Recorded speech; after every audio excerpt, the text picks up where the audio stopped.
Student welcome to missile classes. जैसे कि आपको कई पिछला वीडियो में आप लोगों से मैंने डिस्कस किया था कि हमारे प्लेटफॉर्म के टीचर द्वारा आप लोगों के लिए हर एक सब्जेक्ट के लिए 5-5 मॉडल सेट तैयार किए गए हैं। और मैं उम्मीद करता हूँ डिविजन कि कोई भी ऐसा स्टूडेंट जो साल भर में कुछ नहीं पढ़े हैं, बस आपको इन 5 मॉडल सेट को बेहतरीन तरीके से कर लेना है। मैं चैलेंज किया था डिविजन कि आप 80+ मार्क्स लाएंगे, ये मेरा वादा है। फिर जब भी वीडियो को देखें बिना स्किप किए देखें और बेहतरीन तरीके से देखकर आपको समझने की कोशिश करें। और साथ ही साथ स्टूडेंट जो हमारे प्लेटफॉर्म पे अभी जो टेस्ट सीरीज स्टार्ट हुआ है, जो मॉर्निंग और इवनिंग दोनों टाइम आप लोगों तक पहुंचाया जा रहा है, उसको दोनों टाइम आप अटेम्प्ट जरूर करें। सो गाइस, आप लोग चाहते हैं कि इसी तरह हम लोगों को एग्जाम तक क्विक रिवीजन के साथ हम लोगों को एग्जाम से पहले आप सब कुछ जितना भी इंपॉर्टेंट क्वेश्चन बनेगा हमारे पेपर में 2023 के एग्जाम में, उन सब क्वेश्चन को करवाइए। तो आप लोग कमेंट सेक्शन में डिस्क्रिप्शन आप लोग कमेंट करना ना भूलें। मैं आप लोगों तक वो क्वेश्चन पहुंचाने की कोशिश करूंगा डिविजन जो आपके पेपर में डायरेक्टली छपने वाले हैं। चलिए हम लोग बिना देर के डिस्कशन आज हम लोग डिस्कस करेंगे पॉलिटिकल साइंस के मॉडल सेट नंबर 4। इससे पहले कोई अगर मॉडल सेट नंबर 1 से लेकर 3 तक नहीं दिखे तो आप सबसे पहले प्लेलिस्ट में जाकर अच्छी तरह से मॉडल सेट नंबर 1 और से लेकर 3 तक देखें, उसके बाद 4 को देखें। ठीक है, तो चलिए हम लोग बिना देर के सो गाइस फाइनली आपके सामने आज जो हम लोग डिस्कस करने वाले हैं ये आपके मॉडल पेपर याद रखिएगा 4 है, जो अभी हम लोग डिस्कस कर रहे हैं पॉलिटिकल साइंस के मॉडल सेट नंबर 4 है। चलिए देखते हैं एक एक क्वेश्चन कर कितना बेहतरीन तरीके से हमारे प्लेटफॉर्म ने कितने बेहतरीन तरीके से आप लोगों के लिए सेटअप किए हैं कि भारतीय संविधान सभा के सदस्यों की कुल संख्या कितनी थी। तो कुल संख्या कितनी थी 389। सो गाइस इसका सही उत्तर हो गया ऑप्शन नंबर सी। अगला प्रश्न पे चलते हैं। सो गाइस डिजिटल बोर्ड वाला क्लास सही है या पीडीएफ वाला क्लास सही है, ये भी आपको कमेंट सेक्शन में बताना है, क्योंकि डेस्टोन डिजिटल बोर्ड में आप लोगों के लिए बहुत वॉइस का काफ़ी ज़्यादा प्रॉब्लम हो रहा था। इसी कारण से डेस्टोन में आपको पीडीएफ से बताने की कोशिश कर रहा हूँ। मंत्री परिषद का अध्यक्ष होता है, आपको बताना है मंत्री परिषद जो है उसका अध्यक्ष कौन होता है, मुख्यमंत्री। ऑप्शन नंबर बी आपका सही उत्तर होगा। अगला क्वेश्चन पे चलते हैं। क्वेश्चन नंबर 3 है राज्य का वास्तविक प्रधान कौन होता है। आपको बताना है कि राज्य का जो वास्तविक प्रधान है वो कौन होते हैं। राज्य का वास्तविक प्रधान होता है मुख्यमंत्री। क्या होगी, मुख्यमंत्री इसका सही उत्तर होगा। अगला क्वेश्चन पे चलते हैं। अगला क्वेश्चन है क्वेश्चन नंबर नेक्स्ट आपके सामने क्वेश्चन नंबर 4 भारत के संविधान की प्रक्रिया का वर्णन किस अनुच्छेद में किया गया है। भारत के संविधान की प्रक्रिया का वर्णन किस अनुच्छेद में किया गया, बहुत इंपॉर्टेंट क्वेश्चन है। इसके बारे में इसमें कहा गया है, तो याद रखेंगे संविधान संशोधन के प्रक्रिया में। याद रखेंगे इस क्वेश्चन का आंसर क्या होगा 368। अगर आपसे पूछा जाए कि संविधान संशोधन की प्रक्रिया कहाँ से लिया गया है, तो डेशन ये बहुत इंपॉर्टेंट क्वेश्चन है। संविधान संशोधन की प्रक्रिया अफ्रीका से लिया गया है। ठीक है, इसको भी आपको याद रखना है, कहीं भी क्वेश्चन कैसे भी रोटेट कर सकता है। अगला प्रश्न में चलते हैं। अगला क्वेश्चन है क्वेश्चन नंबर 5 भारतीय संसद में कितने सदन होते हैं। जो भारतीय संसद है इसमें कितने सदन होते हैं, तो 2 सदन होते हैं। आपसे पूछा जाए कितने अंग होते हैं, तो 3 अंग होते हैं। कौन, लोकसभा, राज्यसभा और प्रेसिडेंट, याद रखेंगे राष्ट्रपति। इन दोनों को आपको बेहतरीन तरीके से आपकी कॉपी पे नोट डाउन करना है। सो गाइस अगर आप 5 मॉडल सेट को अगर परचेस करना चाहते हैं तो हमारे एप्लीकेशन पर ऑलरेडी अवेलेबल है। तो सबसे पहले आप लोग को हमारे ऐप का लिंक आपको इस वीडियो के डिस्क्रिप्शन मिल जाएगा। आप अच्छी तरह से प्ले स्टोर से डाउनलोड करके मात्र 149 रुपीज़ में क्लास 11 का पूरा 100% सिलेक्टेड क्वेश्चन को प्राप्त कर सकते हैं। कोई धन विधेयक है या साधारण विधेयक है, इसका अंतिम निर्णय कौन करता है। तो इसका अंतिम निर्णय करने का अधिकार होता है क्या, स्पीकर को। याद रखेंगे क्या होगा, स्पीकर। ऑप्शन नंबर बी इसका सही उत्तर होगा। अगला प्रश्न पे चलते हैं। जो अगला क्वेश्चन है क्वेश्चन नंबर 7 लोकसभा में जनता द्वारा निर्वाचित सदस्यों की संख्या कितनी होती है। तो निर्वाचित सदस्यों की जो अधिकतम होती है, याद रखेंगे 543। अगला प्रश्न पे चलते हैं। सो गाइस वीडियो देखने के बाद थोड़ा सा आप लोगों को अच्छा लगे तो लाइक करना ना भूलें, क्योंकि आप लोगों के लिए बहुत ही मेहनत करे हमारे पूरे टेक्निकल टीम, ताकि ट्यूशन आप लोग अच्छे अंकों से पास होकर अपने माँ बाप का नाम रोशन कर सके। राज्यसभा में राष्ट्रपति कितने सदस्यों को मनोनीत करते हैं। तो राज्यसभा में जो राष्ट्रपति है वह कितने सदस्यों को मनोनीत करते हैं, तो याद रखेंगे 12 सदस्यों को। कितने सदस्यों को, 12। अगर आपसे पूछा जाए कि लोकसभा में कितने सदस्यों को मनोनीत करते हैं, तो 2। इसको भी आपको ध्यान रखना है। अगला क्वेश्चन पे चलते हैं कि भारत में अब तक यानी 2019 जनवरी कितने आम चुनाव हो चुके हैं। 2019 तक कितने आम चुनाव हो चुके हैं, तो याद रखेंगे 14वें, यानी ऑप्शन नंबर डी आपका सही उत्तर होगा। मूव करते हैं अगला प्रश्न पे। इंदिरा गांधी की हत्या कब हुई थी। आपको बताना है जो इंदिरा गांधी है इसकी हत्या कब हुई थी, 1984। सो गाइस अभी जो हम लोग डिस्कस कर रहे हैं ये आपके पॉलिटिकल साइंस से रिलेटेड है, और पॉलिटिकल साइंस का मॉडल सेट नंबर 4 डिस्कस कर रहे हैं। कोई ऐसा कैंडिडेट जो मॉडल सेट नंबर 1 से लेकर मॉडल सेट नंबर 3 तक नहीं दिखे, तो जब सबसे पहले हमारे चैनल को सब्सक्राइब करके प्ले लिस्ट में जाइए और सबसे पहले 1 से लेकर 3 को देखिए। इतना बेहतरीन तरीके से आप लोगों के लिए प्रोवाइड किए गए हैं। अगला क्वेश्चन पे चलते हैं, भारत में 1988 तक मतदान की उम्र सीमा कितनी थी? तो 1988 तक जो मतदान की उम्र सीमा थी वो 21 थी, याद रखेंगे 21।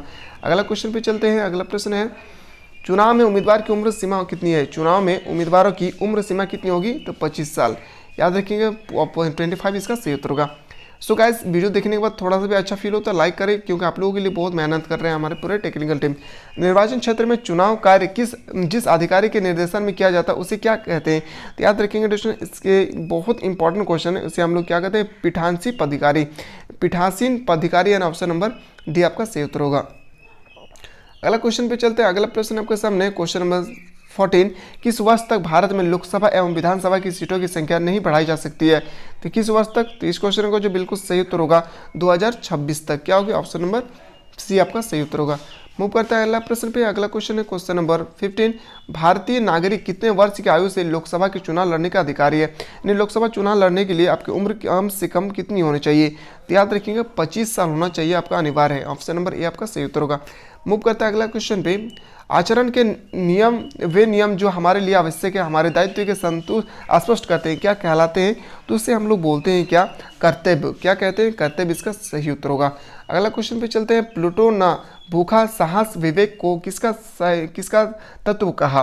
तो किसका तत्व कहते? याद रखेंगे मानवात्मा, क्या होगी? ऑप्शन नंबर सी ए आपका राइट आंसर है। प्रसिद्ध पुस्तक जो रिपब्लिक है, द रिपब्लिक, वो किसने लिखा था? याद रखेंगे प्लूटो ने लिखा था। ऑप्शन नंबर सी आपका सही उत्तर होगा। अगला क्वेश्चन पे चलते हैं, साल भर में अगर कोई भी स्टूडेंट कुछ नहीं पढ़े, बस आंखें बंद करके हमारे प्लेटफॉर्म के टीचर द्वारा जो 5 मॉडल सेट तैयार किए गए हैं उनको आपको अच्छी तरह से स्टडी करना है। मैं चैलेंज करता हूँ ट्यूशन कि इससे बाहर आपके पेपर में नहीं छपने वाले। न्यायपूर्ण समाज में असमानताओं का स्थान प्रदर्शित कहाँ होता है? तो कहाँ पे किए जाते हैं? उपयुक्त सभी, यानी ऑप्शन नंबर डी आपका राइट आंसर होगा। अगला क्वेश्चन पे चलते हैं, किस न्याय द्वारा निर्धारण होता है कि क्या ठीक है और क्या गलत है? तो याद रखेंगे इस क्वेश्चन का जो सही उत्तर होगा नैतिक नियम, यानी नैतिक न्याय। ऑप्शन नंबर बी आपका राइट आंसर होगा। राष्ट्रीय स्वतंत्रता से तात्पर्य है, जो राष्ट्रीय स्वतंत्रता है उससे क्या तात्पर्य है? स्वराज्य, क्या होगी? स्वराज्य, इसका सही उत्तर होगा ऑप्शन नंबर बी। अगला प्रश्न पे चलते हैं, राजनीतिक स्वतंत्रता का प्रमुख लक्षण है। राजनीतिक स्वतंत्रता का प्रमुख लक्षण क्या है? मताधिकार, यानी ऑप्शन नंबर ए आपका करेक्ट आंसर होगा। क्वेश्चन नंबर अगला पे चलते हैं, स्वतंत्र यानी लिबरेटरी शब्द लैटिन भाषा के किस शब्द से बना है? तो याद रखिए इस क्वेश्चन का जो सही उत्तर होना चाहिए लिबर, यानी ऑप्शन नंबर ए आपका करेक्ट आंसर होगा। अगला क्वेश्चन पे चलते हैं, संयुक्त राष्ट्र संघ की स्थापना कब हुई थी? संयुक्त राष्ट्र संघ से अगर आपसे रिलेटेड सबसे पहले पूछा जाए कि इसकी हेड क्वार्टर कहाँ है, तो न्यूयॉर्क में, याद रखिएगा, ये भी क्वेश्चन मोस्ट इंपॉर्टेंट है। तो इसकी गठन हुई थी कितना? 24 अक्टूबर 1945। कब हुई थी? तो याद रखेंगे 24 अक्टूबर 1945, और ऑप्शन नंबर बी आपका सही उत्तर होगा। क्वेश्चन पे चलते हैं अगला प्रश्न पे। अगला क्वेश्चन पे चलते हैं, क्वेश्चन नंबर नेक्स्ट आपके सामने, कि संयुक्त राष्ट्र संघ द्वारा मानवाधिकार की सार्वभौमिकता घोषणा को कब स्वीकार किया? तो कब स्वीकार किए गए थे? याद रखेंगे 10 दिसंबर 1948। ऑप्शन नंबर बी आपका करेक्ट आंसर होगा। अगला क्वेश्चन पे चलते हैं, राज्यपाल को वर्तमान में वेतन दिया जाता है, जो राज्यपाल है इसको वर्तमान में कितने वेतन दिए जाते हैं? तो याद रखेंगे 3.5 लाख प्रतिमाह इसे वेतन दिए जाते हैं। अगला क्वेश्चन पे चलते हैं, ये क्वेश्चन इतना इंपॉर्टेंट नहीं है। अगला क्वेश्चन पे ध्यान देंगे आप, सर्वोच्च न्यायालय के न्यायाधीशों की नियुक्ति कौन करता है? जो सर्वोच्च न्यायालय यानी सुप्रीम कोर्ट के मुख्य न्यायाधीश होते हैं, चीफ जस्टिस होते हैं, उसकी नियुक्ति कौन करते हैं? इस क्वेश्चन का बिल्कुल सही उत्तर होगा राष्ट्रपति करते हैं। शपथ कौन दिलाते हैं? राष्ट्रपति खुद दिलाते हैं। अगला क्वेश्चन पे चलते हैं, निम्न में से कौन सदन का सदस्य हुए बिना सभापति का कार्य करता है? इस क्वेश्चन का जो करेक्ट आंसर होना चाहिए भारत का अध्यक्ष, क्या होगी? भारत का अध्यक्ष, ऑप्शन नंबर ए आपका राइट आंसर है। अगला क्वेश्चन पे चलते हैं, क्वेश्चन नंबर 30, भारत में कार्यपालिका का सार्वभौमिक प्रधान था है, जो भारत में कार्यपालिका का संवैधानिक प्रधान है, आपको बताना है क्या होगी? इस क्वेश्चन का सही उत्तर होगा राष्ट्रपति, क्या होगी? राष्ट्रपति इसका सही उत्तर हो जाएगा। मूव करता है अगला प्रश्न पे। सो गाइस, आप लोग चाहते हैं कि सर इसी तरह से हम लोगों को हर एक सब्जेक्ट के लिए प्रोवाइड करें, तो आप लोग कमेंट सेक्शन में बिल्कुल कमेंट करना ना भूलें।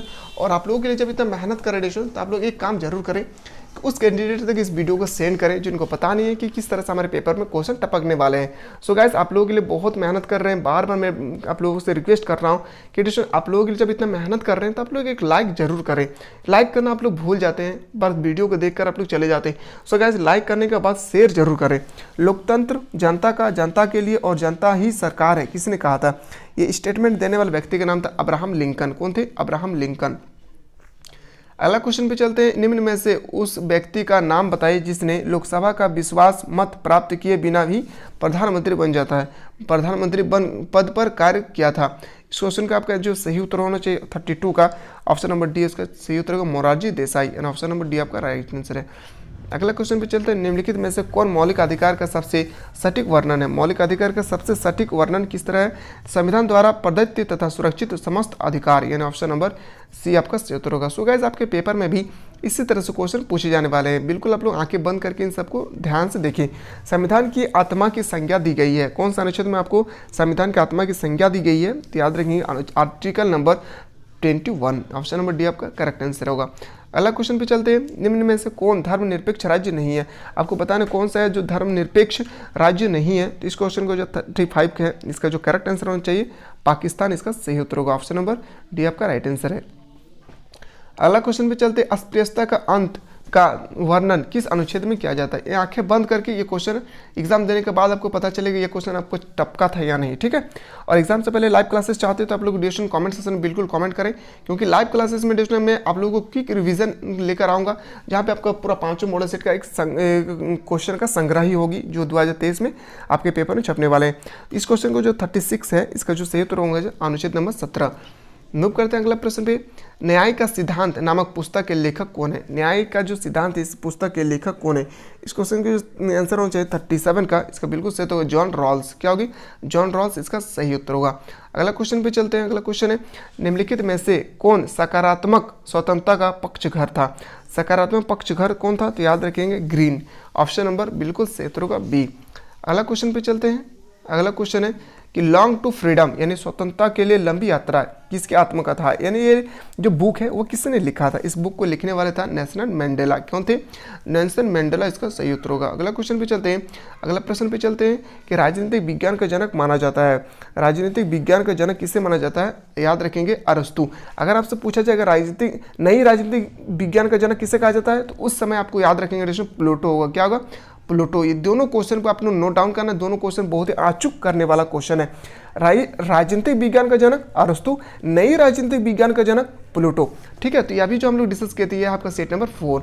आप चाहते हैं कि सर एग्जाम से पहले हम लोगों को सेट नंबर 5 भी करवाइए तो आप लोग कमेंट सेक्शन में बिल्कुल डिस्टन कमेंट करना ना भूलें। मैं आप लोगों तक वो क्वेश्चन, हमारे पूरे प्लेटफॉर्म के टीचर का यही मोटो है डिस्टन कि आप लोगों तक मैं वो क्वेश्चन पहुंचाने की कोशिश करूंगा जो आपके पेपर में डायरेक्टली छपने वाले हैं। तो बिल्कुल डिस्टन आप लोग हमारे प्लेटफॉर्म से जुड़े रहे और ज़्यादा से ज़्यादा उस कैंडिडेट तक शेयर करें जो बेहतरीन तरीके से प्रिपेयर करना चाहते हैं। तो चलिए मिलते हैं नया वीडियो में, तब तक के लिए जय हिंद, जय भारत, वंदे मातरम।